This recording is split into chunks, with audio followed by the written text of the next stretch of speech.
30 నిమిషాలలో నొప్పి లేకుండా వేడికోస్ స్వయం చికిత్స ఆవేశ హాస్పిటల్ హైదరాబాద్. సార్ ఒక్క విషయం చెప్పండి, మీరు చాలా అన్ని రకాలుగా అంటే ఇటు పొలిటీషియన్గా కావచ్చు, లేకపోతే ఇంటెలెక్చువల్గా కావచ్చు, అన్నిట్లో కూడా మీరు వైజ్ పర్సనాలిటీ. మిమ్మల్ని అందరూ కూడా గౌరవిస్తారు. ఇంకొకటి ఏంటంటే అందరూ మీరు చెప్పేది పర్ఫెక్ట్ అనేది కూడా నమ్ముతారు. సో మీరు చెప్పండి సార్, ఇప్పుడు జరుగుతున్నటువంటి ఏపీలో చూస్తున్నాం, ముఖ్యంగా మొన్న ముఖ్యమంత్రి గారి మీద రాయి పెట్టి కొట్టారు. తర్వాత ఇమ్మీడియట్గా ప్రతిపక్ష నేత, అంతకాలం పాటు ముఖ్యమంత్రిగా చేసిన పెద్ద ఆయన, ఎక్స్పీరియన్స్ ఉన్న ఆయన్ని రాయి పెట్టి కొట్టారు. ఏంటి సార్ ఇది? రాళ్ళు పెట్టి కొట్టడం ఏంటి? అంటే ఎక్కడికి పోతున్నాము? బయటికి పబ్లిక్లోకి వస్తే రాళ్ళు పెట్టి కొడితే వాళ్ళు ప్రచారం అంటే అంత ఫ్రీగా ఎట్లా నిర్వహించగలుగుతారు? భయం లేకుండా ఎట్లా ప్రజల్లోకి వెళ్ళగలుగుతారు? ప్రజాస్వామ్యంలో ఉన్నామా లేకపోతే ఇంకెక్కడ ఉన్నామా అనేది అర్థం కాకుండా ఉన్నది అని చాలామంది మాట్లాడుతున్నది సార్. ఇది నిజమే. అప్పుడు మృగానికి మనిషికి మధ్య మౌలికమైన తేడా ఏంటంటే, ఒక మృగానికి ఇన్స్టింక్ట్ తప్ప ఇంకోటి లేదు ప్రవర్తనలో. తనకి పోటీ వచ్చే జంతువు వేటలో పోటీ వస్తుందనుకోండి, పోయి అమాంతపడి ఆ జంతువుని చంపేయచ్చు. లేకపోతే సంతానోత్పత్తిలో ఒక మగ సింహం పోటీ వచ్చిందనుకోండి, లేకపోతే మరొక మగ జంతువు పోటీ వచ్చిందనుకోండి, దానిపై చంపేయచ్చు, తరిమేయచ్చు. హింస సహజం అయిపోయింది, అది ఇన్స్టింక్ట్ వల్ల తప్ప. మానవ సమాజంలో సమూలంగా మార్పు వచ్చింది. మేధస్సు ఆధారంగా ఎప్పుడైతే మనం పనులు చేయడం మొదలెట్టామో, సమిష్టిగా పనులు చేసే అవకాశం ఎప్పుడైతే వచ్చిందో, మన మధ్య విభేదాలు ఉన్నా కూడా హింస లేకుండా శాంతియుతంగా పరిష్కారం చేసుకోవడమే మానవ సమాజం కొన్న ప్రత్యేక లక్షణం. మనం ప్రతిదానికి ఇక్కడి దాకా వెళ్ళక్కర్లా. మనం రోడ్డు మీద వెళుతున్నారు, మీరు ట్రాఫిక్ పొరపాటున ఎవరిది ఈ వాహనం ఆ వాహనం కొంచెం టచ్ అయింది, అంతకంటే ఏం కాకపోవచ్చు, జస్ట్ టచ్ అయి ఉండొచ్చు. తప్పు ఎవరిదైనా ఉండొచ్చు. కొన్ని సందర్భాల్లో పొరపాటు ఎవరిది లేకపోయినా జరగచ్చు ఈ జన సమర్థంలో. వెంటనే ఈ డ్రైవర్ ఆ డ్రైవర్ దిగిపోయేసి పళ్ళు నూరుకుంటూ అసలు పశు ప్రవృత్తి వచ్చేస్తుంది. ఇది మానవ సమాజ లక్షణం కాదు. నేను కొంచెం పరుషంగా మాట్లాడుతాను అనుకోవచ్చు, ఇది క్రూరమృగాల లక్షణం, మనుషుల లక్షణం కాదు. సంస్కారం, క్రమశిక్షణ, విజ్ఞత ఉన్న సమాజంలో అభిప్రాయ భేదాలు ఎక్కడైనా ఉండొచ్చు. అది ఆస్తుల విషయంలో కావచ్చు, ఓట్ల విషయంలో కావచ్చు, అధికారం విషయంలో కావచ్చు, భావాల విషయంలో కావచ్చు, ఒక చిన్న యాక్సిడెంట్ కావచ్చు, మరొకటి కావచ్చు. శాంతియుతంగా అందరి ప్రజలను కాపాడేట్లో పరిష్కారం చేసుకోవటమే మానవ సమాజం సృష్టించుకున్న ఏర్పాట్లు. అవి సామాజిక కట్టుబాట్లు కావచ్చు, చట్టము చట్టబద్ధంగా ఏర్పాట్లు కావచ్చు. అలాగే రాజకీయంలో ఈ రాజకీయంలో తతంగం అంతా ఎందుకని వాక్ స్వాతంత్ర్యము, మరి శాంతియుతంగా చర్చించిన అవకాశము, చట్టసభల ఏర్పాటు. ఈ గొడవంతా ఎందుకు? ఆఫ్ఘనిస్తాన్లో లాగానో మరో దేశంలాగానో వాడొక ఆర్మీ వీడొక ఆర్మీ వచ్చి చంపేసుకోవచ్చు కదా గొడవ లేకుండా. ఈ గొడవంతా ఎందుకు అసలు? శాంతియుతంగా అభిప్రాయాలు చెప్పుకోవడం కోసం, పరిష్కారం చేసుకోవడం కోసం. కానీ ఏమైందంటే మన సమాజంలో 3 ఉన్నాయి. మొట్టమొదటిది, ఇంకా మనం ఆ మధ్యయుగాల సమాజం నుంచి ఆధునిక సమాజంలోకి పూర్తిగా రాలి వచ్చాం, కానీ పూర్తిగా రాలి. అది ఎవరో పార్టీని నిందించడం కాదు, ముందు మనలో అంతర్మతం చేసుకోవాలి. లేకపోతే ట్రాఫిక్లో చిన్న ఇబ్బంది అయితే ఎందుకు ఒకడమే అంత కోపం వచ్చేస్తుంది? ఎందుకు కొంచెం చిరునవ్వుతో పరిష్కారం చేసుకోలేకపోతున్నాం? ఇప్పుడు ఇదే కాస్త నాగరికత, ఆధునిక యుగంలో నాగరికత మనతో పోలిస్తూ ఉన్న దేశాల్లో చూస్తే యాక్సిడెంట్ అయినా కూడా వాళ్ళు కొట్టుకోరు, కలబడరు. పోలీసు వచ్చేదాకా వెయిట్ చేస్తారు. ఇది సీరియస్ యాక్సిడెంట్ అయితే. మైనర్ అనుకోండి, ఫోన్ నెంబర్లు ఎక్స్చేంజ్ చేసుకుంటారు, కార్ నెంబర్ ఎట్లా తీసుకుంటారు, ఇన్సూరెన్స్కి ఫైల్ చేసుకోమంటారు. అంచేత దీనిలో పెద్ద తగదాకే అవకాశం లేదు. ఆ క్షణంలో ఏమరపాటుగా ఎవరైనా ఉండొచ్చు. అట్లాగే ఒకరోజు నేను షికాగో ప్రాంతంలో నాకు ఆప్తమిత్రులు వాళ్ళతో ఏదో సినిమాకి వెళ్ళాం. అర్ధరాత్రి తిరిగి వస్తుంటే అక్కడ ట్రాఫిక్ ఏమీ లేదు, కానీ ఒక సైన్ ఉంది, పక్కన స్కూల్ ఉంది, స్టాప్ అండ్ గో అని ఉంది ఒక సైన్. అర్ధరాత్రి ఒక్క వాహనం లేదు, ఒక్క మనిషి లేడు. నా స్నేహితుడు కారు నడుపుతున్నవాడు అక్కడ ఆపేసి మళ్ళీ ఒక 2 సెకండ్ల తర్వాత మళ్ళీ బయలుదేరాడు.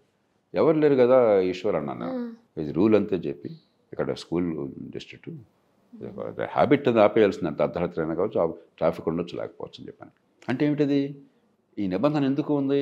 మన సౌలభ్యం కోసం. దాన్ని మనం అలవోకగా కొట్టేట్టు మొదలెడితే రేపొద్దున ప్రమాదం జరుగుతుంది ఎప్పుడొకప్పుడు, లేదా ఇంకొకళ్ళు కూడా అదే చేయొచ్చు ఎప్పుడొకప్పుడు. నేను పొద్దున్నే కేవీఆర్ పార్క్ వెళ్తుంటే 5:30కి, ఇవాళ 5:40కి వెళ్తుంటే మన గ్రీన్ వస్తుంటే ఇటు నుంచి వాడు రెడ్ ఉన్నా కూడా అలా బాగా వెళ్ళిపోతుంటారు వేగంగా. అది సంస్కారం సమాజంలో చేసే పని కాదు. బడితున్నవాడిదే బర్రె అనేది ఆధునిక మానవ సమాజానికి అవమానం. దురదృష్టం కొద్దీ ఈ భావం ఇంకా సమాజంలో ఉంది. ఊరికి రాజకీయాన్ని తిట్టద్దు, ముందు మనం విమర్శించాం. మన ప్రవర్తన ఎట్లా ఉంది, క్యూలో నుంచోవటం కావచ్చు, ట్రాఫిక్లో వెళ్ళటం కావచ్చు, మరొకటి కావచ్చు. రెండోది, రాజకీయ పార్టీలది ఏమైందంటే ఎన్నికల్లో గెలిపే సర్వస్వం. అది లేకపోతే ప్రాణం పోవడం అంతకంటే మిన్న. దుర్యోధన డైలాగులు చెప్తుంటాడు, నాకు అవమానం జరిగిపోయింది, ప్రాణం పోయినా పర్లేదని చెప్పిన వాడు చివరికి మయసభలో అవమానం జరిగింది చెప్పిన ఆత్మహత్య చేసుకోవడానికి సిద్ధపడ్డాడని చెప్తారు భారతంలో. ఆ రకమైంది ఒక అహంకారపూరితమైనటువంటి మధ్యయుగాల ఫ్యూడల్ ఆలోచన. అధికారమే పరమావధి, అధికారం లేకపోతే చావైనా సరే. అధికారం ఎందుకు రా? జనం కోసం కాదు, నా పెత్తనం కోసం, నా అహంకారం కోసం. అధికారం వస్తే పొద్దున చూస్తే నా పేరు ఉందా లేదా, అక్కడ నా మాట నెగ్గిందా, నా ముందు పైలట్ కారు ఉందా, నా వెనకాల మరొకటి ఉందా, ఇది తప్ప ప్రజల కోసం మనకు వాళ్ళు వంతిచ్చి మనకు ఓటిచ్చారు, వాళ్ళు డబ్బులు ఇచ్చి మన పోషిస్తున్నారు, మంది హితం కోసం పనిచేయడానికి ఒక సేవకుడిగా లేకుండా అన్న భావన లేదు. పవర్ ఉంటే ఇట్లాగా, పవర్ లేకపోతే ఇట్లాగా. ఈ ధోరణి ఎప్పుడైతే ఉందో ఎన్నికల్లో ఓటమిని సహించలేకపోతున్నారు. కాబట్టి ప్రత్యర్థిని కొట్టడం తిట్టడం తప్ప ఇంకోట్లేదు. మూడవది, దీనికి అనుబంధంగా ఎజెండా మీకు లేనప్పుడు, ప్రజలకి నచ్చ చెప్పే ఎజెండా మీ దగ్గర లేనప్పుడు, ఆ పసలేనప్పుడు, కేవలం అధికార క్రీడ మాత్రం అయినప్పుడు సోకాల్డ్ నాయకులు వాళ్ళ అనుచరులు కూడా వాడు ఇటు వెళ్తాడు అటు వెళ్తాడు, ఈ సిద్ధాంతం ఏంటి ఆ సిద్ధాంతం ఏంటి, దేవుడు నాకు అనవసరం, ఏదన్నా ఒకటి, ఎక్కడ ఛాన్స్ ఉంటే ఇటు వెళ్ళిపోతాను అన్నప్పుడు వాడికి మరి ప్రజలకు చెప్పడానికి వాడి దగ్గర లేదు, పసలేదు. ప్రజల్ని నచ్చ చెప్పడానికి, ప్రజల్ని ఆమోదింప చేయడానికి, ఇదిగో ఈ ఎజెండా కోసం నేను నిలబడుతున్నాను, ఇది మన మంచి కోసం, మీకోసం చెప్పని ఇదిగో ఇది ఈ కారణంగా నాకు అనిపిస్తుంది, దయచేసి మీరు ఆలోచించి ఓటండి అని చెప్పేది లేనప్పుడు మీ దగ్గర ఉంది ఒక్కటే, కులం, డబ్బు, అహంకారం, హింస. దాన్ని పార్టీల నాయకులు కూడా ప్రేరేపిస్తున్నారు. ఎప్పుడైతే మీలో నచ్చ చెప్పే శక్తి కానీ సమాజం బాగుపడాలన్న అనురక్తి కానీ లేకుండా ఉన్నాయో, అధికార క్రీడగా ఎప్పుడవుతుందో చివరికి బలిపోసనలు ఎవరైనా చేస్తున్నారు, పార్టీ కార్యకర్తలను చేస్తున్నారు. ఈ రాళ్ళు రోవడం కార్యక్రమం, హింసపడే కార్యక్రమం నాయకుల పిల్లలు ఎవరు దెబ్బతినరు, వాళ్ళెవరు జైళ్ళకి పోరు, రేపొద్దున ఆయన కూడా.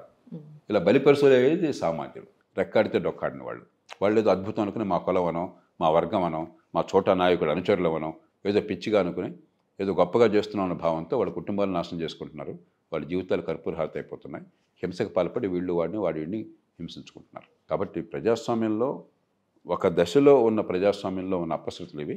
కానీ ఖచ్చితంగా ప్రజల్లో ఓటర్లలో చైతన్యం పెరిగిన కొద్దీ ఇది మారుతుందన్న విశ్వాసం నాకున్నది. అసలు ఎట్లా మారుతుంది సార్? ఎందుకంటే మనమేగా, అందరం మనమేగా. అట్లా కాదు నిర్మ. అప్పుడు మనం ఏంటంటే ఇప్పుడు ఈ క్షణం ఎలా ఉందో చూస్తాం.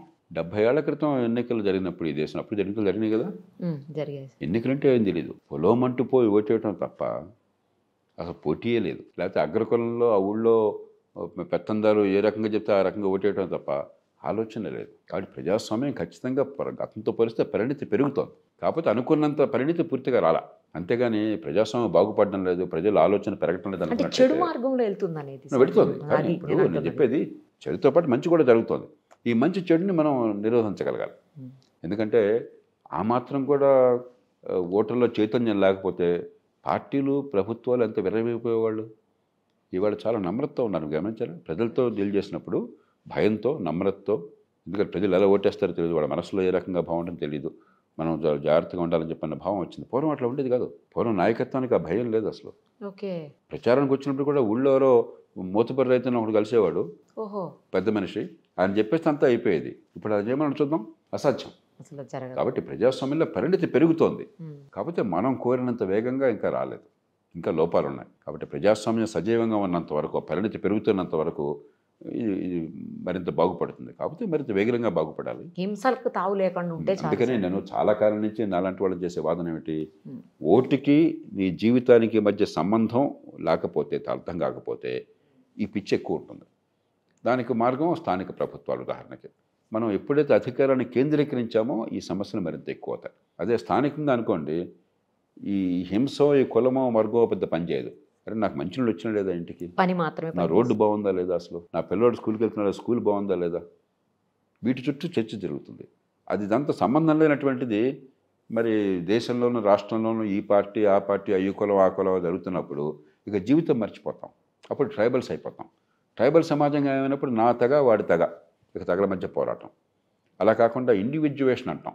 ఒక ట్రైబ్గా సామూహికంగా ఆలోచించకుండా ఒక వ్యక్తిగా, కుటుంబంగా ఆలోచిస్తే నా కుటుంబానికి ఏం జరుగుతుందని ఆలోచిస్తాం. కాబట్టి వ్యవస్థలో కూడా ఈ చైతన్యాన్ని పెంచేటువంటి ఏర్పాటు చేయకుండా మనం ఏదో ఎన్నికలు జరిపేస్తున్నాం, ఎన్నికలతో ప్రజాస్వామ్యాన్ని ఫుల్ స్టాప్ పెట్టేశాం, ఎన్నికలకు మించి ప్రజాస్వామ్య సభ రాకుండా చేస్తున్నాం. కాబట్టి ఈ వ్యవస్థలో కూడా అధికార వికేంద్రీకరణ ముఖ్యంగా చేపట్టడం అవసరం, బాధ్యతతో కూడిన వికేంద్రీకరణ. Thank you sir, thank you so much. Suman టీవీలో మీ పర్సనల్ అండ్ బిజినెస్ ప్రమోషన్స్ కోసం కింది నెంబర్కి కాంటాక్ట్ చేయండి.